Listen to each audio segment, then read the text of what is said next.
Senator Lindsey Graham. And Senator, I want to reiterate that we just broke news on this program, top of the show, that the Democrats are now saying that border wall funding in exchange for money for a wall must include limits on the number of ICE detention beds. You don't think the president will sign such a bill? Oh, no, he can't sign such a bill. Now, I don't know if that's 100% accurate, but I think that's the impasse we have. They're willing to give the president a little more money for the wall, but in return, they want to limit the number of bed spaces available to house violent criminals. This goes back to AOC's belief that ICE should be abolished. So the bottom line is, how can you get money for a wall and at the same time limit bed spaces for violent offenders and say you've solved the immigration problem?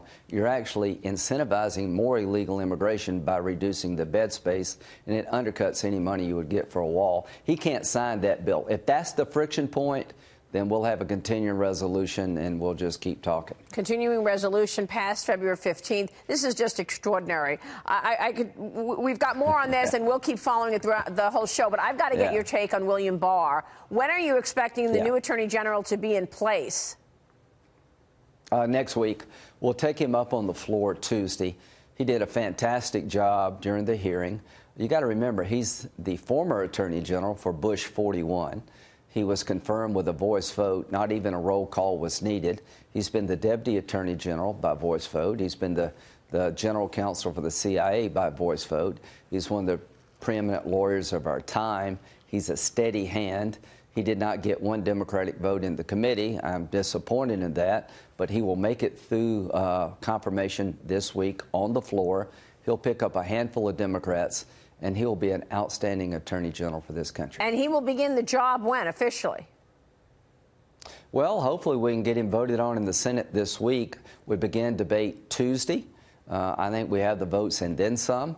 Hopefully in a week or so, he'll be the Attorney General, and he would be a steady hand. He'll look at all the abuse at the Department of Justice and try to bring it back to normalcy.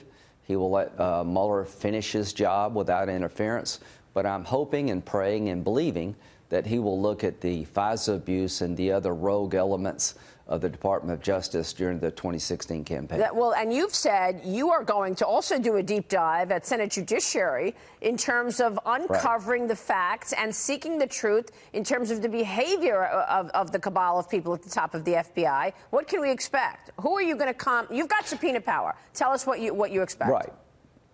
Well, the first thing is Mr. Horowitz, the Inspector General for the Department of Justice, is now looking at the FISA abuse process. I'm going to give him some time to do his report. I'm starting in the judiciary already, looking at the FISA warrant process. You got to remember, without the dossier, which is unverified to this day, there would have been no warrant issued against Carter Page. And this dossier was given to the president by Comey right after the president was elected, and Comey tells the president, oh, we can't verify it, I just want to let you know it's out there. That same document was given to the court, to the FISA court, by the Department of Justice, where they certified it was accurate enough to get a warrant. How can you reconcile those two things? Now, the bottom line is there's a lot to look at when it comes to FISA abuse. And yet, Adam Schiff and his colleagues on the House side and the Democrats, they are saying, we're going to look at something entirely different.